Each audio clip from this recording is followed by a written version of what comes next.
Oke guys, kembali lagi di Loe Channel. Saya ingin men-share tips bagaimana cara untuk membeli karet second ya. Jadi kan misalnya ada penasaran nih sama salah satu karet, kalau beli baru kan ya mahal gitu ya, mendingan nyobain yang second, nanti kalau cocok gitu kan lanjutin bisa beli baru kan ya. Nah, gimana sih tipsnya?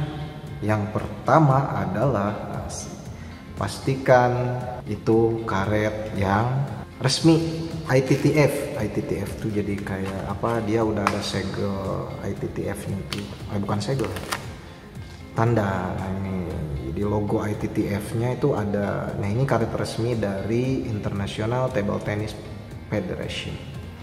Jadi ini contoh karet second yang ini juga lagi mau saya jual. Jadi satu, pertama pastikan logo ITTF-nya ada. Kemudian yang kedua adalah dilihat fisiknya gitu. Minimal dari foto-foto yang di-upload sama penjual itu fisiknya tuh jelas antara top sheet. Jadi kalau karet yang pimples in, bukan bintik, itu kan ada top sheetnya, ada sponsnya. Ini sponsnya ya. Nah, ini punya saya contoh. Ini mulus kan, potongan juga rapi. Nah, ini mulus, memang baru dipakai 2 kali, jadi ini masih mulus banget ya. Nah, ini top sheetnya, ini sponsnya. Jadi pastikan keduanya mulus lah minimal. Jadi kalau misalnya kurang mulus ya gimana lah, agak jelek gitu nanti kalau ditempel di blade-nya. Nah, itu pertama itu. Yang kedua adalah top sheetnya. Top sheetnya itu masih keset apa enggak, ditanyain aja kan. Jadi kok gan ya guys, ditanyain aja guys. Jadi nanti ya mudah-mudahan sih sellernya ya nggak semuanya nggak jujur ya. Jadi lihat dari foto juga sih, kalau top sheet itu bisa kelihatan masih bagus atau enggaknya. Kalau enggak, nanya aja langsung top sheetnya udah berapa persen. Jadi kalau orang yang ngerti jual beli karet itu, dia bakalan bilang gitu sekitar 9% lah gitu ya. Karena kan kalau yang udah lama dipakai sama yang bentar baru dipakai bentar kayak punya saya ini, itu pasti beda kondisinya gitu. Jadi pastikan top sheetnya itu masih keset ya, karena kalau udah mati ya ngapain gitu, nyobainnya juga nggak enak nanti. Terus yang ketiga adalah potongannya itu minimal 90% itu masuk ke ukuran bed kita ya. Jadi tanyain tuh lebarnya berapa, panjangnya berapa, lebarnya berapa. Jadi kan setiap bed itu, nah ini 2 ini itu buletan ininya itu pasti ada yang beda, ada yang sama gitu ya. Kalau misalnya bed defense biasanya itu lebarnya tuh lebih lebar karena kan dia buat defensif. Nah, kalau yang tipe attack kayak gini, ofensif, biasanya sama gitu ya. Tuh, sama ya. Jadi standarnya itu 150 kali 157 biasanya ya. Tapi kan ada juga bed seperti yang kayak dari DHS, Double Happiness itu, yang ngalong 5 itu dia sedikit lebih lebar. Jadi 150 kali 158, cuman 1 mili sih. Tapi ya itu lumayan sih ngaruh. Nah, kenapa? Jadi ini contoh ya. Ini saya punya 2 karet. Nah, ini kan bekas pakai saya nih. Dua-duanya masih mulus ya. Yang mau dijual yang ini. Kalau yang merah enggak. Jadi ini ukurannya tuh beda sama yang ini ya. Potongannya tuh, dia yang merah itu lebih lebar dikit kalau nggak salah ya. Sama ya. Kurang lebih sama lah. Tapi kita coba pasang di bed kita ya. Misalnya saya pakai bed ini kan saya pasang gitu ya. Ya contoh lah, kita tanyain berapa ukurannya. Nah, udah itu kan kita ukur bed kita apakah sama atau enggak. Jadi kalau ini kan dia bednya standar ya. Tuh, jadi sama. Jadi pas tuh. Jadi pas kalau ditempel di bed kita.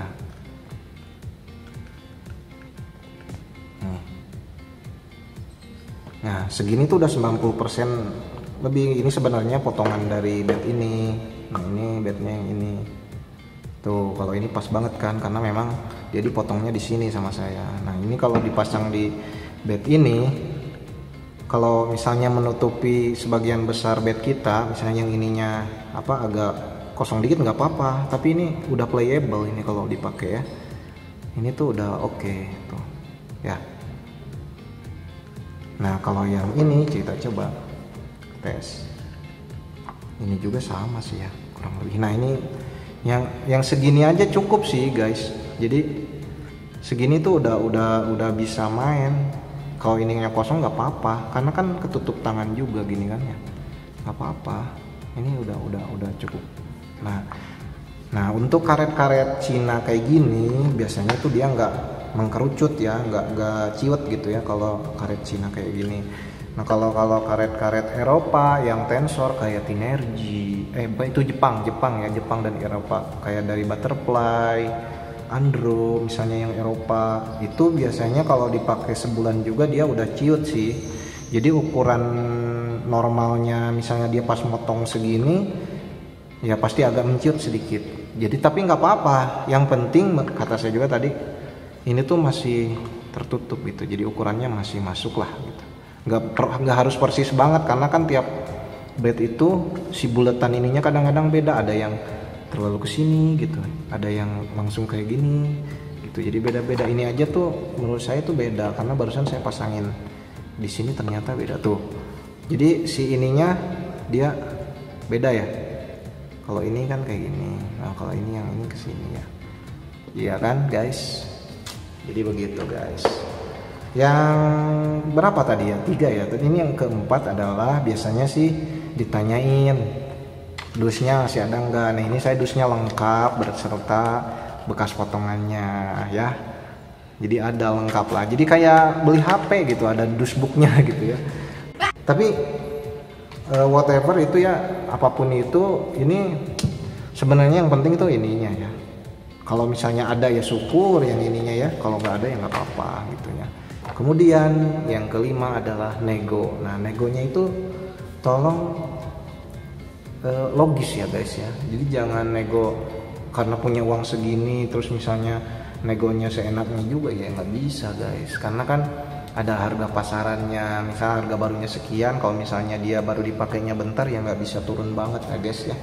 Jadi tergantung kondisi, terus tergantung harga jualnya juga kan. Kalau ya saya mah ini murah guys, saya jual 100.000 belum ongkir. Jadi promosi ya, nggak apa-apa lah, barangkali ada yang mau. Yang berapa lagi ya?